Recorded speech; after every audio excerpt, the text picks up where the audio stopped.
ओम पंचाधिक्षतत्मः सर्ग 105वां सर्ग। दुर्वासा के शाप के भय से लक्ष्मण का नियम भंग करके श्रीराम के पास इनके आगमन का समाचार देने के लिए जाना, श्रीराम का दुर्वासा मुनि को भोजन कराना और उनके चले जाने पर लक्ष्मण के लिए चिंतित होना। इन दोनों में इस प्रकार बातचीत हो ही रही थी कि महर्षि दुर्वासा राजद्वार पर आ पहुंचे। वे श्री रामचंद्र जी से मिलना चाहते थे। उन मुनिश्रेष्ठ ने सुमित्रा कुमार लक्ष्मण के पास जाकर कहा, तुम शीघ्र ही मुझे श्री रामचंद्र जी से मिला दो।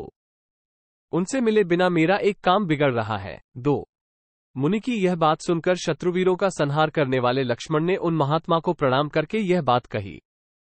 3 भगवन, बताइए आपका कौन सा काम है, क्या प्रयोजन है और मैं आपकी कौन सी सेवा करूं? ब्रह्म, इस समय श्री रघुनाथ जी दूसरे कार्य में संलग्न हैं, अतः 2 घड़ी तक उनकी प्रतीक्षा कीजिए। 4 ये सुनकर मुनिश्रेष्ठ दुर्वासा रोष से तमतमा उठे और लक्ष्मण की ओर इस प्रकार देखने लगे मानो अपनी नेत्राग्नि से उन्हें भस्म कर डालेंगे। साथ ही उनसे इस प्रकार बोले। 5 सुमित्रा कुमार, इसी क्षण श्रीराम को मेरे आगमन की सूचना दो। यदि अभी उनसे मेरे आगमन का समाचार नहीं निवेदन करोगे तो मैं इस राज्य को, नगर को, तुमको, श्रीराम को, भरत को और तुम लोगों की जो संतति है उसको भी शाप दे दूंगा। मैं पुनः इस क्रोध को अपने हृदय में धारण नहीं कर सकूंगा। 6-7 उन महात्मा का ये घोर वचन सुनकर लक्ष्मण ने उनकी वाणी से जो निश्चय प्रकट हो रहा था उस पर मन ही मन विचार किया। 8 अकेले मेरी ही मृत्यु हो यह अच्छा है, किंतु सबका विनाश नहीं होना चाहिए। अपनी बुद्धि द्वारा ऐसा निश्चय करके लक्ष्मण ने श्री रघुनाथ जी से दुर्वासा के आगमन का समाचार निवेदन किया। 9 लक्ष्मण की बात सुनकर राजा श्रीराम काल को विदा करके तुरंत ही निकले और अत्रिपुत्र दुर्वासा से मिले।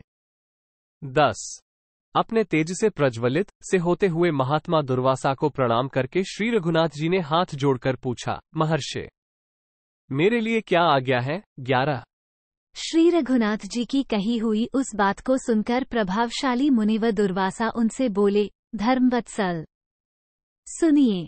12 निष्पाप रघुनंदन, मैंने 1000 वर्षों तक उपवास किया।